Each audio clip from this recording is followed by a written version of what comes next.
So yan, magulay tayo ng upo. Balat ako ng upo at ako'y magagulay. Yan, yung ganitong sariwang upo, fresh pa kasi siya maganda. Tsaka mura pa siya Pag ganito, kahit kasama ang buto niyan, okay lang yan. Manamis-namis yung ganitong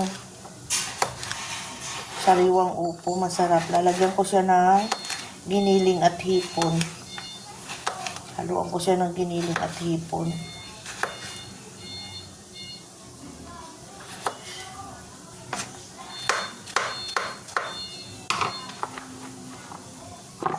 Isang upo pinaghati ko. Ang dalawang ulam namin kasi dalawa naman kami dito sa bahay.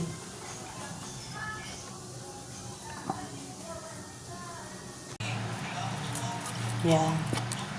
Tayo ng bawang. Medyo madami yung bawang dahil ako walang sibuyas. Hindi pa ako nakakapamalingke dahil alam nyo na, papasok lang ulit ng ating mga magtatrabaho dahil galing sa bakasyon. Ang budget ay medyo ganun, alam nyo na, galing tayo sa kagastusan. Hindi pa ako nakakapamalingki, wala pa akong sibuyas. Dinagdagan ko na lang ng bawang. Marami pa akong bawang pero sibuyas naubos na. Di din kasi ako bumili ng maraming sibuyas na karaan dahil sobra kang mahal. Ayan, sasarap na din yan, sarapan na lang ang timpla.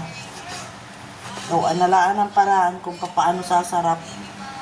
Ang kamatis ngayon, medyo mahal pa.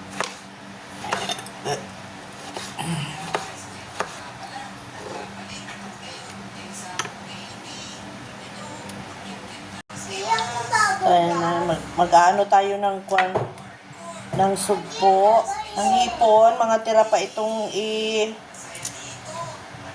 ano namin ng bagong taon, mga tira-tira. Isasahog ko sa gulay. Ayan.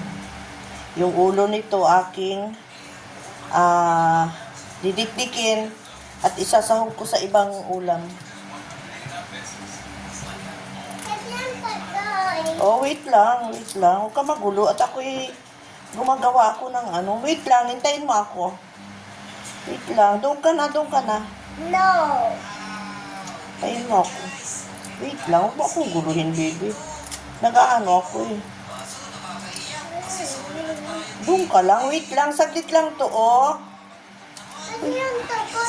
Hindi naman. Hindi, isa na lang, dalawa, Diba?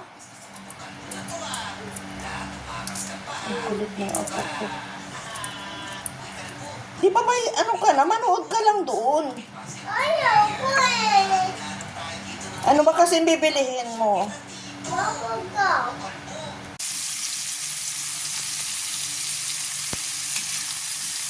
Ginisa ko na ang bawang at kamatis. Nilagay ko ang giniling. Pwede niyo yan, guys. Wala kasi sibuyas. Hindi ako nakabili ng sibuyas. Medyo iluto natin yung ang giniling bago natin ilalagay yung hipon. Ilagay ko na yung hipon. Aking himay. Ayun.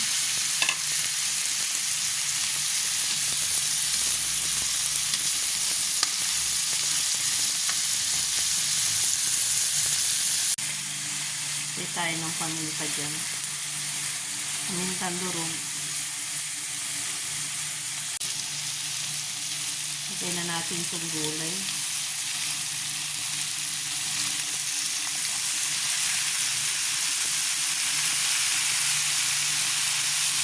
Hindi muna ako maglalagay ng sabaw dahil alam naman natin na ang upo ay may kusang sabaw yan, may kusang tubig yan.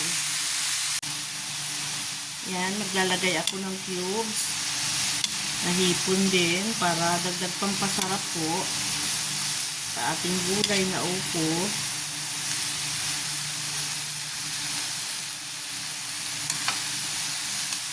Ang hirap yung walang phone holder.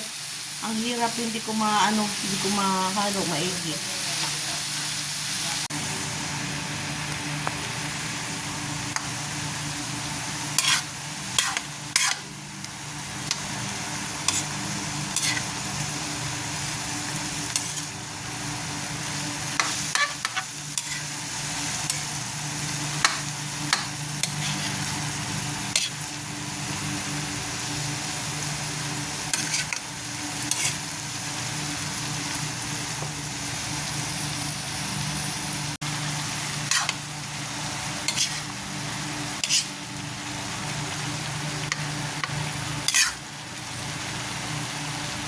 konting ano pa, kulo pa, pwede na nating hanguin to dahil ay hindi naman maganda yung sobrang pakalambutin natin yan.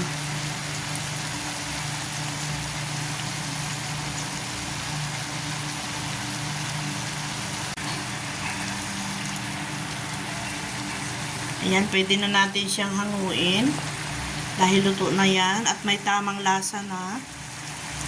So, ayan, ang ulam namin ngayon tanghalian hanggang hapunan na ito. Kasawag na dito ang hapunan kasi kami ay dalawang mag-asawa. Yan, thank you for watching. Maraming salamat po. Happy New Year, everyone.